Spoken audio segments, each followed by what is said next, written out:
Dear friends, आज आपको मैं उड़ने के लिए सिखला रहा हूँ। कैसे आप उड़ेंगे, आप ये बताएं कि पानी पर उड़ना चाहते हैं या आकाश में उड़ना चाहते हैं। आप कहाँ उधर उड़ना चाहते हैं, जहाँ उड़ना चाहते होंगे वहाँ पर आप कमेंट करेंगे। अभी मैं पानी पर उड़ने के लिए सिखला रहा हूँ। पानी पर उड़ने की विधि को तैरना कहते हैं। आपको शौक लगता होगा कि मैं भी पानी के ऊपर चलता, तो एक मंत्र है, उस मंत्र को याद कर लीजिएगा तो आप पानी के ऊपर आसानी से चलने लगिएगा। वह मंत्र मैं बाद में बताऊंगा, पहले फिजिक्स का मंत्र देख लीजिए। तो इसमें दिया हुआ है कि अगर किसी विधि द्वारा आप सिर को ऊपर रखकर पानी पर चलने की प्रक्रिया को तैरना कहते हैं। किसी विधि द्वारा सिर को पानी से बाहर रखकर तरल पदार्थ पर चलने की प्रक्रिया को तैरना कहते हैं। यह सभी जीवों के लिए संभव है। यह सभी जीव तैरता है। आप जानवर को भी तैरते हुए देखे होंगे और मनुष्य को भी तैरते हुए देखे होंगे। आप बताइए तो आप कितने तरह से तैरते हैं। अगर तैरने वाले होंगे तो आप 3 तरह से तैरते होंगे। पहला, पानी के ऊपर तैरते होंगे। दूसरा, पानी के अंदर तल में तैरते होंगे।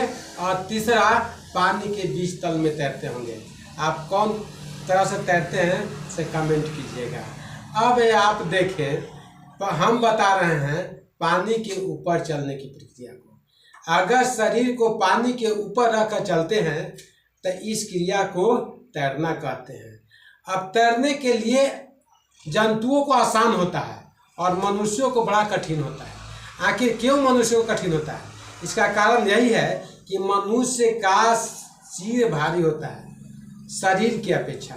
शरीर के घनत्व के अनुसार शरीर हल्का होता है और घनत्व के अनुसार सिर भारी होता है। अतः सिर डूबना चाहता है और शरीर उतलाना चाहता है। आप कभी पानी में डुबकी मारे हैं? अगर धरती में जाने के लिए सोचते होंगे तो आप उपला जाते हैं। इसी को तो पलवन कहते हैं। अगर उपला जाते हैं तो उसको पलवन कहते हैं। तो आपका सिर किसी तरह से सिर आपका अगर पानी से ऊपर रहे तो इस विधि को तैरना कहते हैं। यही बात कहा, मनुष्य का सिर भारी होता है लेकिन शरीर हल्का होता है। जब हम पानी में जाते हैं तो सिर डूब जाता है, जबकि शरीर उतला जाता है, जिसे पलवन कहा जाता है। यह तरल के घनत्व और पानी के गहराई पर निर्भर करता है। आप एक बात और मुझे बताएं कि आपको समुद्र में तैरना आसान अनुभव होगा या नदी में तैरना आसान होगा? आपने ठीक कहा, समुद्र में तैरना आसान होता है, इसलिए कि समुद्र की पानी का घनत्व नदी के पानी के घनत्व से अधिक होता है। अब देखें, दूसरा है जंतु। क्या जंतु को आप तैरते डूबते हुए कभी देखे हैं? जंतु अक्सर नहीं डूबता है। क्यों? क्योंकि जंतु का शरीर भारी होता है, सिर हल्का होता है। और जब सिर डूबे नहीं करेगा तो जंतु डूब कैसे जाएगा? शरीर भारी होता है, शरीर पानी में डूब करके चलता है, जबकि उसका सिर ऊपर होता है। और जब सिर ऊपर होता है तो इसी को तो तैरना कहते हैं। तो आप तैरने के लिए सीख लिए। किसी विधि द्वारा हाथ पांव को चला करके सिर को ऊपर रख लिए, आपको तैरना आ जाएगा। यही तैरने की विधि है और यह आपको 9th क्लास के लिए भी आई है।